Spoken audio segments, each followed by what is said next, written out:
是谁才重要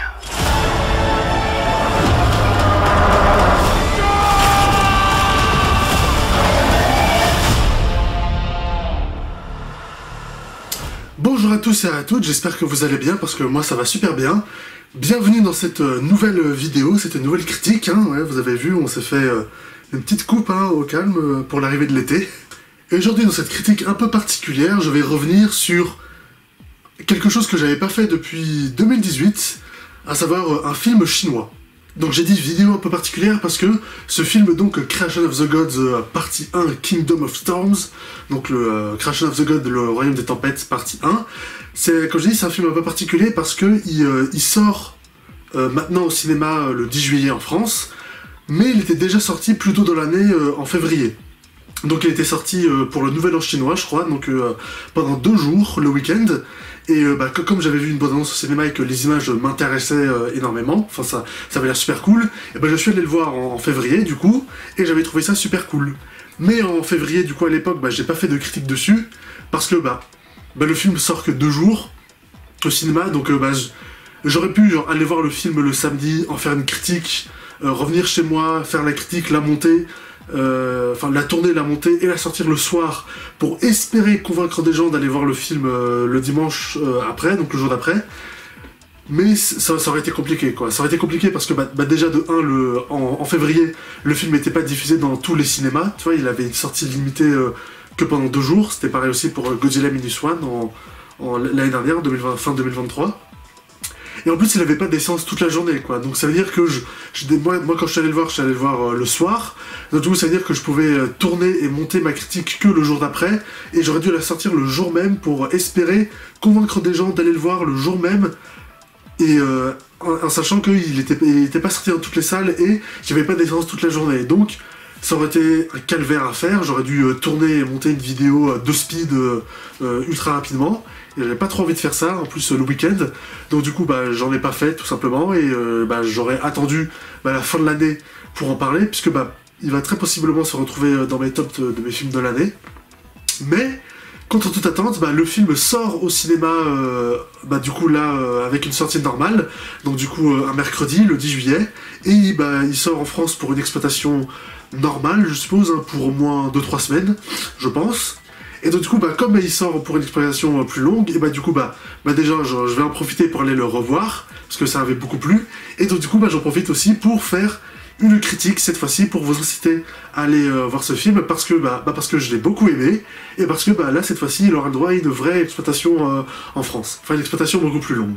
Donc comme l'indique le titre du film, partie 1, Kingdom of Storm, Creation of the God, c'est la première partie d'une trilogie cinématographique chinoise, donc, qui est médiévale fantastique. Donc ça se déroule pendant le vieil empire le vieil empire chinois médiéval, quoi, donc au Moyen-Âge, mais avec des dieux, des combats et de la fantasy. Et ça, c'est la première partie donc de cette nouvelle trilogie. Donc le premier film est sorti en 2023 en Chine et en 2024 chez nous, et les 2 autres devraient sortir normalement en 2024 en Chine, le 2, et le 3 en 2025 en Chine. Et j'espère que ils sortiront aussi les 2 autres suites en salle en France, parce que moi j'ai très très envie de les voir. Parce que ce premier film, cette première partie, elle est géniale. J'ai adoré ce que j'ai vu.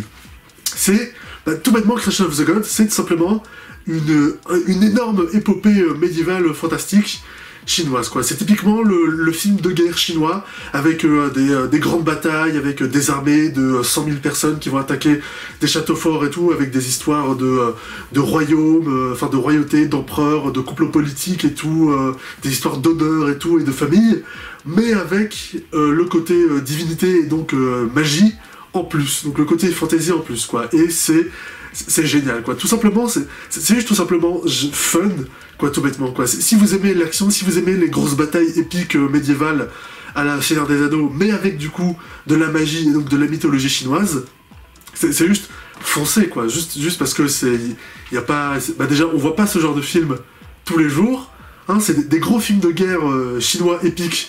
J'en avais déjà vu pas mal, mais là, avec un côté fantaisiste magique en plus, j'en ai pas vu beaucoup, ou en tout cas, moi j'en ai pas vu. Et en plus, là, ça sort en salle, donc juste allez le voir. Allez le voir pour le délire, pour le spectacle, l'ampleur. Rien que pour ça, pour le côté... rien que pour ça, vous serez pas déçus, quoi. C'est en termes de combat, de magie, d'effets spéciaux aussi, on va y revenir. C'est ultra bon, ça dure 2h30 et on s'ennuie jamais, c'est ultra divertissant, ça marche super bien et juste pour ça, foncez le voir, quoi. Vous vous ennuierez pas une seule seconde. Moi, en tout cas, j'ai kiffé chaque instant de ce film. C'était vraiment super cool.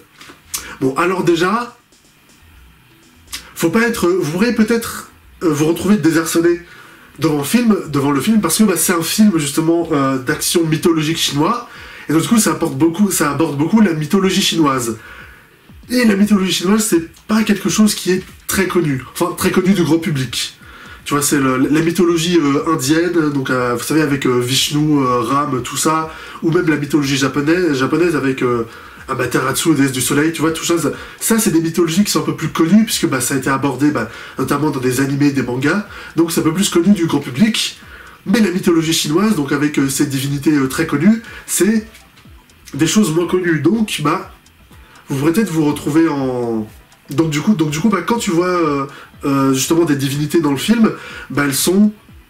elles sont pas introduites, tu vois, parce que notamment pour le public chinois, c'est des divinités de leur mythologie ultra connues, tu vois, genre, tout le monde connaît ces dieux-là là-bas, donc ils prennent pas la peine de introduire qui c'est, leur passé, leur pouvoir, etc., tu vois, parce que c'est des personnalités, c'est des divinités connues en Chine, tu vois, c'est comme si nous, tu vois, on faisait un film sur le roi Arthur ou sur Jeanne d'Arc, tu vois, t'as pas besoin de présenter le personnage parce que tout le monde le connaît.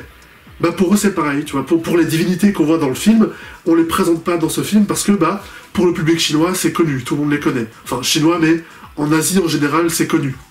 Tout le monde connaît. Donc peut-être que vous pourrez vous retrouver désarçonné face à ça, parce que t'as beaucoup justement de lore et de mythologie, de divinités qui sont présentées, et on les présente rapidement juste avec leur nom qui est écrit en bas, donc c'est assez rapide, donc vous pouvez le louper, et comme on les présente pas beaucoup, vous pourrez peut-être vous retrouver un peu perplexe face à certains trucs dans le film, donc voilà quoi, c'est juste pour vous prévenir, voilà, il y a beaucoup d'éléments de mythologie qu'on voit dans le film qui sont pas présentés entre guillemets, parce que c'est pensé pour le public chinois et asiatique, et pour le public chinois et asiatique, c'est des divinités connues, donc forcément ils prennent pas la peine de les présenter.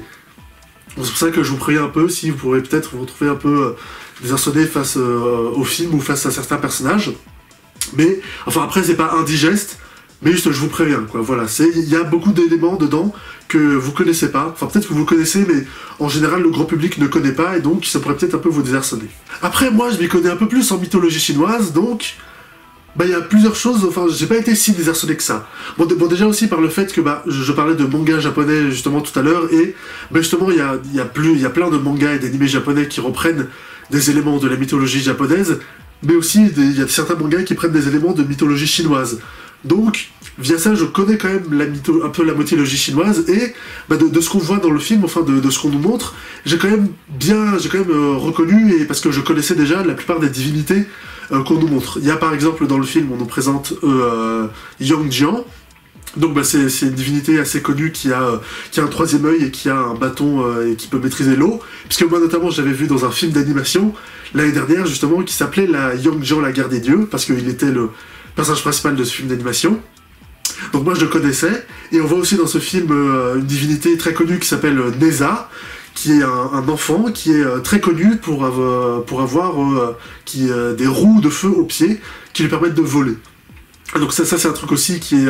c'est une divinité très connue en Chine, donc l'enfant de Neza qui peut voler avec des roues de feu aux pieds, donc ça c'est donc lui j'ai reconnu. Et j'ai reconnu aussi Daji, qui est donc une femme renarde, enfin en tout cas c'est un esprit renard maléfique qui a pris possession du corps d'une jeune femme, et qui s'appelle Daji, et elle aussi je la connaissais de nom j'avais déjà vu dans certains animés. Donc, et on en verra sans doute d'autres dieux dans les autres films, mais pour l'instant de ce qu'on a vu dans ce film, moi pour le coup j'étais pas trop perdu, puisque je connaissais la plupart des divinités, donc je savais, j'avais des trucs auxquels me raccrocher, quoi. Je me disais, ah oui c'est lui, donc on va le voir faire ça, ah oui elle je la connais et tout, donc je sais ce qu'elle peut faire, donc moi j'étais quand même un peu plus en terrain inconnu, donc j'ai pas été si désarçonné que ça. Et c'était quand même plutôt cool de voir ça. C'était plutôt cool de voir ça, et déjà justement, premièrement, c'est, je voulais parler du coup, en termes de visuel, le film est ultra réussi. Les effets spéciaux marchent super bien, que ce soit pour les monstres qui ont un design assez particulier, enfin qui essayent de rendre quelque chose d'assez qui essaye d'avoir un look assez particulier, assez étrange à l'œil, puisque ça représente des démons et tout, et donc du coup ils ont pas voulu leur faire un style réaliste, tu vois, c'est au contraire ils ont donné à leur peau, tu vois, enfin aux monstres, ils leur ont rendu un look un peu étrange, tu vois, un peu paranormal, pour vraiment montrer le côté divin, magique et tout, tu vois, et ça marche très bien. Mais il y a aussi le truc assez particulier, c'est notamment pour les personnages des dieux, et notamment pour Neza et Yang-Jian. Et c'était assez incroyable quand même ce qu'ils ont fait dans le film, parce que ils ont parfaitement réussi à reproduire leur pouvoir. C'est comme je vous l'ai dit, notamment Neza, c'est un enfant qui peut voler grâce à des roues de feu qu'il a aux pieds, et du coup déjà tu te dis c'est assez casse-gueule à reproduire ça en live, tu vois, parce que il faut déjà ils ont un enfant du coup pour l'acteur, et donc du coup pour les effets spéciaux il faut le suspendre à des câbles face à des fonds verts ou des fonds bleus, donc du coup faut qu'il ait l'impression d'avoir faut qu'on ait l'impression qu'il marche dans le ciel, et puis après il faut qu'il se batte et tout avec ses roues de feu aux pieds, donc ça peut être assez casse-gueule à mettre en place, tu vois, mais ils ont parfaitement réussi à montrer ça dans le film. Toutes les scènes justement où tu vois Neza justement qui est en train de voler ou qui est en train de se battre avec ses roues de feu aux pieds, ça rend super bien. En tout cas moi j'ai trouvé que ça rendait super bien. Les effets spéciaux rendent super bien justement les roues de feu et les passages où ils volent, et les chorégraphies de combat qu'ils font quand il est en train de voler et tout avec ses roues de feu, qui est en train de donner des coups de pied et tout, ça rend super bien. Pareil aussi pour Yang-Jian qui a son bâton qui peut contrôler l'eau, lui aussi les effets spéciaux et les chorégraphies qu'ils font avec ses pouvoirs, pour le coup ça rend super bien, c'est super cool, et c'est vraiment super classe à voir, quoi, ça rend vraiment super bien. Ça m'a j'étais assez épaté, tu vois, de voir ça, tu vois, parce que quand même c'est des divinités qui ont des pouvoirs assez particuliers, quoi, assez casse-gueule. Tu vois, genre le mec il vole mais il a des roues de feu, tu vois, et ça rend bien dans le film. Ils ont rendu ça très bien, et c'était vraiment super cool de voir ça. Mais même en général, pas juste eux, mais tous les effets spéciaux que tu vois dans le film, comme je l'ai dit, rendent vraiment très bien, que ce soit pour justement les boules de feu, enfin, ils balancent pas des boules de feu, mais quand ils utilisent leur pouvoir et tout, ça rend très bien, tous les décors, toutes les scènes de bataille et tout ça rend très bien en termes d'effets spéciaux et de visuels, c'est vraiment super cool. Après, de toute façon, justement, en général, les scènes de bataille épiques et tout, les scènes de guerre, dans les films chinois, justement, les Chinois, ils savent très bien faire ça dans le film, les scènes de bataille et tout, les scènes de guerre.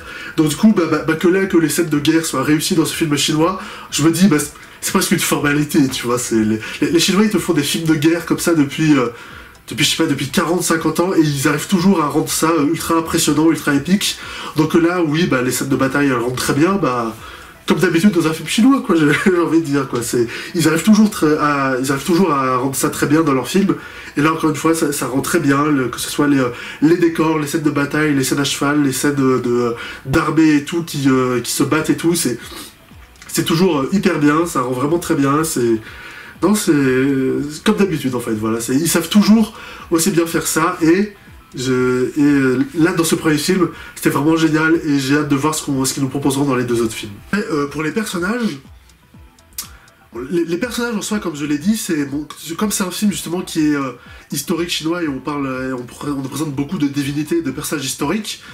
Du coup les personnages justement, comme en général, ils sont plus là pour être vus comme des héros, tu vois, des personnages héroïques, que plus que comme des personnages où tu vas t'attacher et tout, ou même t'identifier. Tu vois, moi je m'identifie jamais, j'ai jamais eu besoin de m'identifier à des personnages dans le film, mais même là, tu vois, les personnages dans le film, ça se voit que c'est plus des personnages de récits, tu vois, de héros, ou c'est plus des personnages que tu vas suivre pour l'histoire, tu vois, pour l'épopée, le récit héroïque, plus que des personnages auxquels tu vas t'attacher vraiment, et où tu vas ressentir des émotions, quoi, même si il y a des scènes assez émouvantes dans le film, mais c'est plus des personnages, tu vois, héroïques, c'est plus des personnages où tu vas avoir de la distance par rapport à eux, parce que c'est des personnages pris dans un énorme récit héroïque qu'on va suivre du coup sur 3 films, donc du coup c'est pas vraiment des personnages justement qui vont être auxquels vraiment on va s'attacher, où on va avoir envie de suivre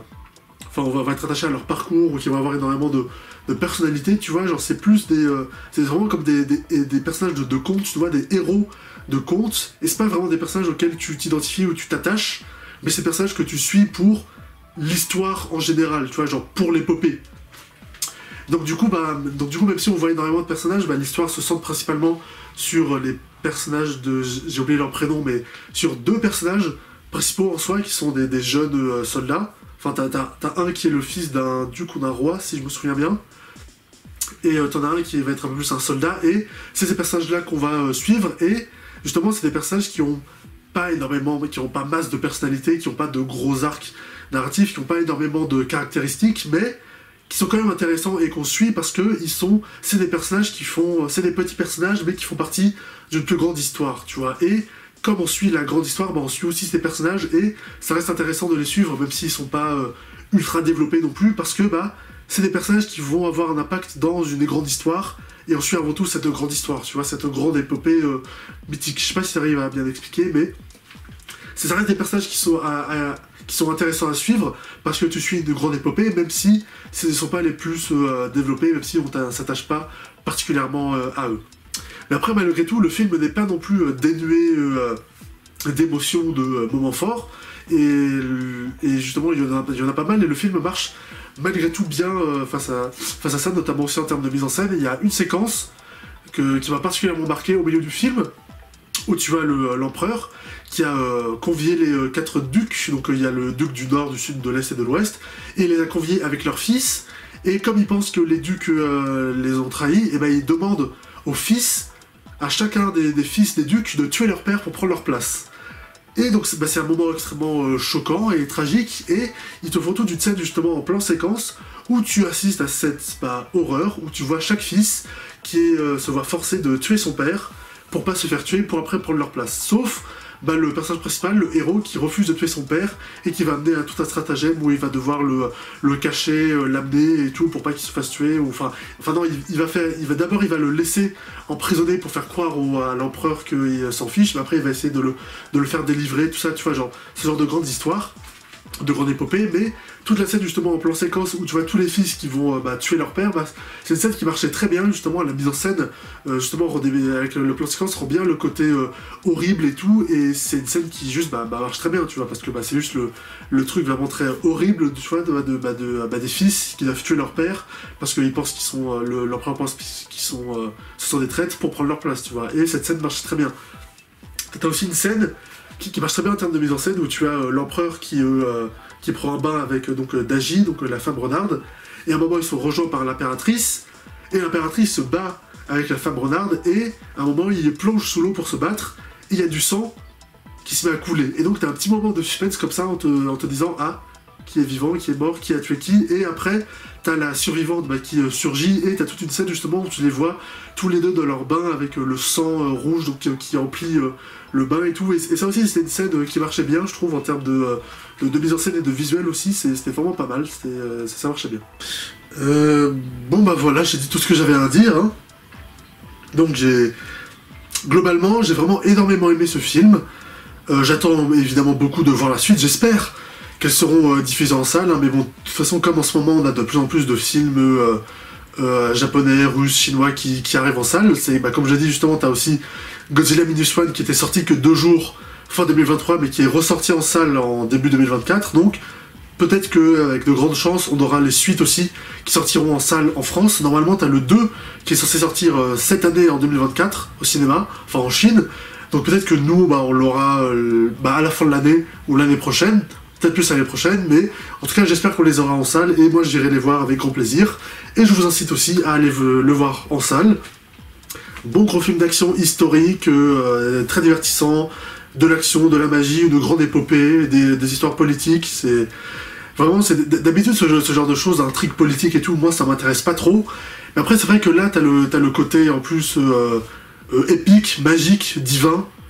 En plus, t'as quand même pas mal de scènes d'émotion qui m'intéressent un peu plus, donc, et t'as tout le côté culture chinoise en plus qu'il y a par-dessus, donc ça me botte un peu plus, ça, je trouve que ça a quand même un peu plus d'ampleur que des trucs genre Game of Thrones ou House of the Dragon, donc ça c'est quand même des trucs qui m'intéressent plus et qui me bottent plus, et je vous invite, je vous recommande très chaudement le film et j'incite à aller le voir. Voilà. Et voilà, cette réaction est à présent finie. Merci à vous de l'avoir suivi jusqu'au bout. N'hésitez pas à me dire dans les commentaires ce que vous avez pensé de ma vidéo et du film, et à laisser un like si ça vous a plu. Partagez ma critique sur les réseaux sociaux et abonnez-vous pour ne pas manquer mes prochaines vidéos. Salut!